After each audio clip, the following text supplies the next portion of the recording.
ఆ పిల్లలను నాకన్నా గొప్పగా చేయాలని వచ్చిన. నేను చేసిన వర్క్ ప్రపంచంలో ఇంతవరకు ఎవ్వరు ఊహించింది నేను చేసిన.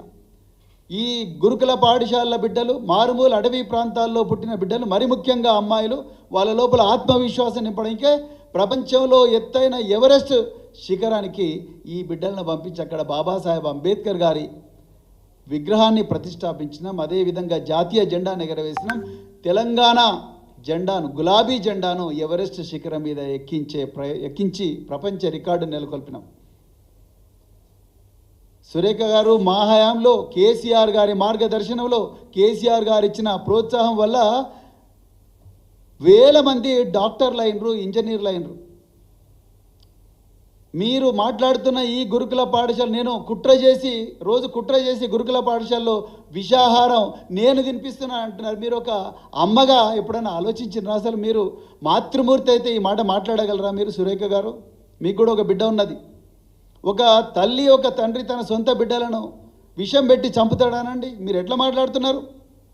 నేను నా సొంత బిడ్డలను వదిలేసి ఈ 2 లక్షల మంది బిడ్డలు నా బిడ్డలు అనుకొని నేను నా పిల్లలు వదిలేసి ఈ పిల్లలందరి చుట్టూ తిరిగిన. నేను ప్రతిరోజు కూడా ఆరాటపడ్డా. నేను 9 సంవత్సరాలు ఆరాటపడ్డా. అందుకొరకే ఇవాళ అద్భుతమైన ఫలితాలు వచ్చినాయి.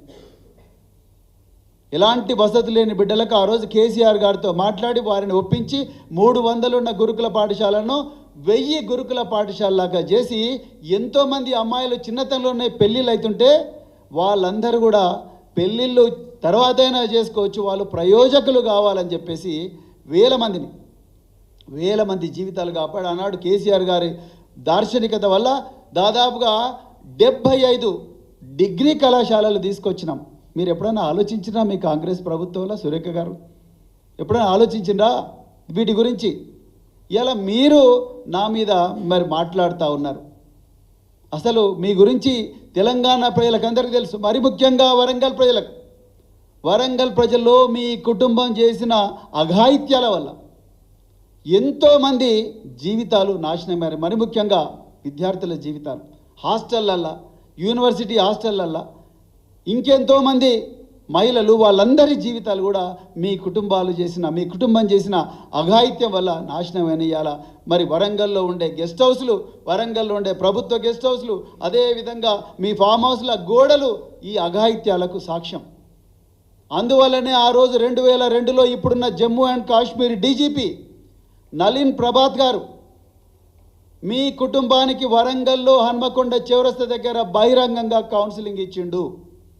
దానికి సాక్షి ఈరోజు మీ వర్ధన్నపేట ఎమ్మెల్యే, ఒకప్పుడు సీఐగా ఉన్న కేఆర్ నాగరాజు. ఆయన అడగండి, ఇలా ఆయన ఫోన్ చేసి అడగండి వర్ధన్నపేట.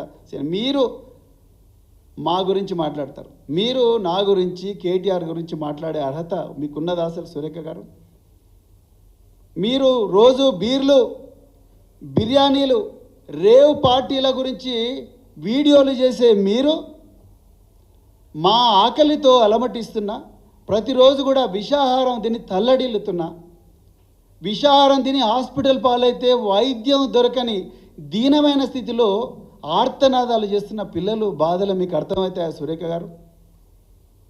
ఒక మాతృమూర్తిగా మీరు మాట్లాడాల్సిన మాటలేనా ఇవి?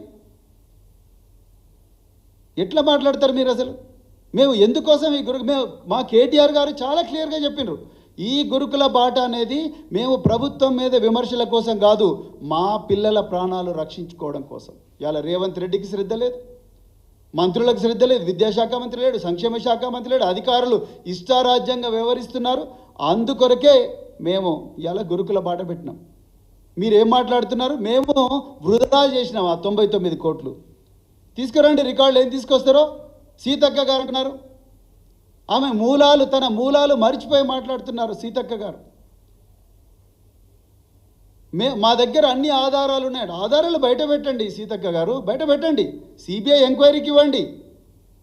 ఇప్పుడు కొండా సురేఖ గారు అంటున్నారు కదా, నేను అవి చేసిన. బల్కా సుమన్ గారు నా మీద ఆరోపణలు చేసిందని మీరు నిన్న మాట్లాడిగా, బల్కా సుమన్ గారు నా పక్కనే ఉన్నారు, ఆయన కూడా చెప్తారు ఏం ఆరోపణలు చేసిండో.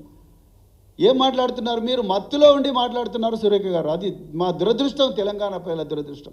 మీలాంటి వాళ్ళు ఈ రాష్ట్రానికి ఒక మంత్రి హోదాలో ఉండడం, మరి మీలాంటి వాళ్ళను అడ్డం పెట్టుకొని రేవంత్ రెడ్డి తన కుట్రలను యథేచ్ఛగా చేస్తున్నారు.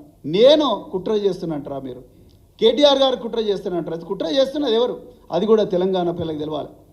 ఈ తెలంగాణలో కాంగ్రెస్ కొలువుదీరిన వెంటనే మొట్టమొదటి కుట్ర రేవంత్ రెడ్డి చేసిండు. ఏం చేసిండు ఆయన? గురుకులాల వల్ల తల్లిదండ్రులకు పిల్లలకు సంబంధాలు దెబ్బతింటున్నాయి, అందుకొరకు గురుకుల వ్యవస్థ మంచిది కాదని రవీంద్ర భారతిలో చెప్పిండు. అది అయిపోయింది. రెండవది, సాంఘిక సంక్షేమ గురుకులాల్లో మంచిగా పనిచేస్తున్న ఒక మంచి అధికారిని తీసుకుపోయి ట్రాన్స్ఫర్ చేసిండ్రు. అది రెండవది. మూడవది, కుట్ర మీరు చేసిన కుట్ర ఏంటంటే ఈ సాంఘిక సంక్షేమ శాఖకు తర్వాత విద్యాశాఖకు మంత్రి లేకుండా చేయడం మీరు చేసిన మూడవ కుట్ర. నాలుగవ కుట్ర, కేసీఆర్ గారి ఆనవాళ్ళు లేకుండా చేయాలని కేసీఆర్ గారు పెట్టిన అద్భుతమైన పాఠశాల అంటే కూడా నాశనం చేసిండ్రు.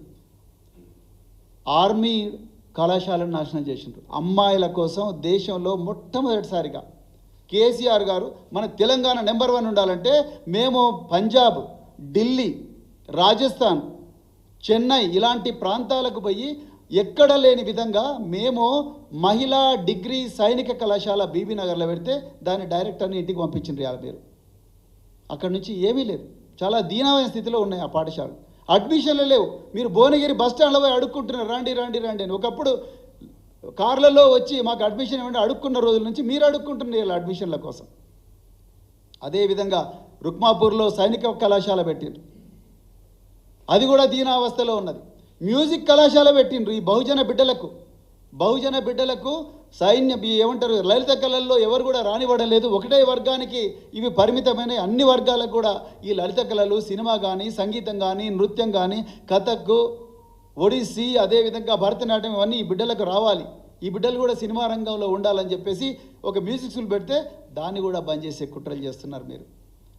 అదేవిధంగా ఫార్మసీ కళాశాల పెడితే దాన్ని బంద్ చేసి కుట్రలు చేస్తున్నారు. పీజీ కళాశాల పెడితే దానికి కూడా అడ్మిషన్లు బంద్ చేసినారు. ఇవాళ మీరు చేసిన కుట్రల వల్ల తెలంగాణలో ఇంటర్మీడియట్లో గురుకుల కళాశాలల్లో అన్నిట్లలో కూడా 40% అడ్మిషన్లు బంద్ అయిపోయినాయి. అంటే 40% ఖాళీలు ఉన్నాయి, 100కు 40 సీట్లు ఖాళీలు ఉన్నాయి. డిగ్రీ కళాశాలల్లో 100కు 40 సీట్లు